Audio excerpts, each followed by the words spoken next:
Okay, I'm here with Ashley. Ashley is one of our amazing PT students. She goes to Rocky Mountain University. And yesterday I was hanging out with Ashley and we were talking about scoliosis treatment and cueing people or showing them how to do Schroth exercises with our hands. And I kind of showed a little bit to Ashley and I said, okay, now it's your turn, go ahead and try this. And what was your response when I asked you how it was going?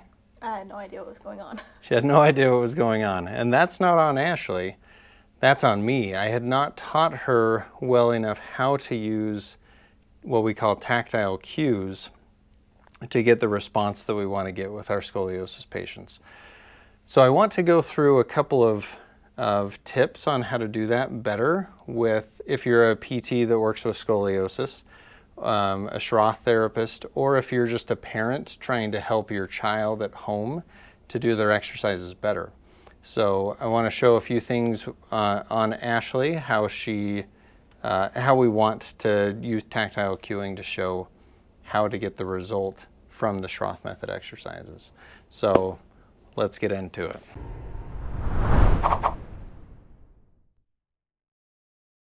So go ahead and face that way, Ashley. So one of the big things that we do with Schroth Method exercises is we do elongation. And elongation is important to learn how to elongate through the whole spine.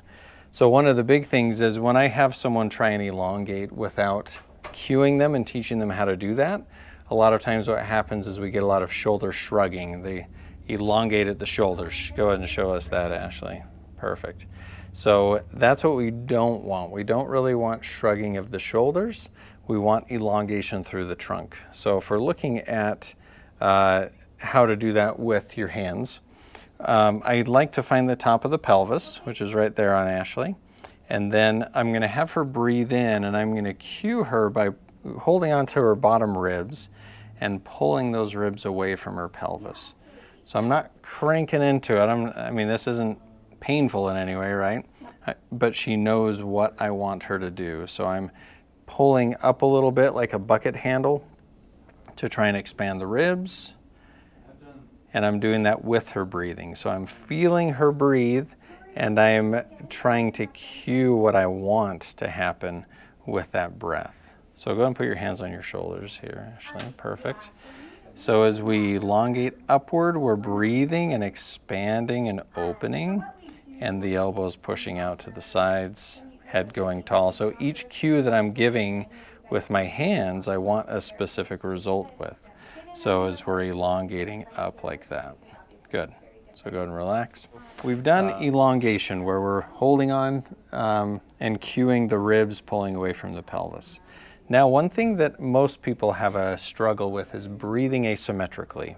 So Ashley, put your hands on your shoulders, elbows push out.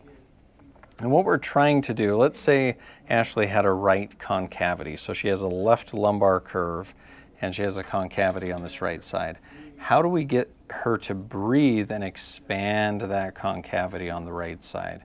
It's really hard if you're just discussing it with someone and saying breathe into this side, because how do you breathe consciously into the right side?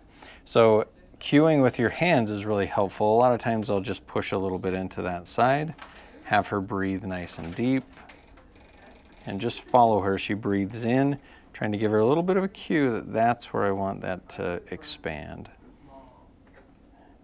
Ashley does great with this, nice and expanded and opening. So we're trying to also cue opening through that area. So anything I can do to help her get more expansion through there. So after we get more expansion through there, then she can do that a little bit more on her own, where maybe she doesn't need any cueing. Maybe she just needs a little bit of a touch right there saying, breathe into my finger. Go ahead and try that, Ashley. Oh, that was good. Good, expanding right into there. We can do the same thing on the concavity on the left side. Nice and expanded up at the top. So start out with firmer cues so they know exactly what you want them to do, and then go to a little bit lighter and smaller cues to get what you want them to do done.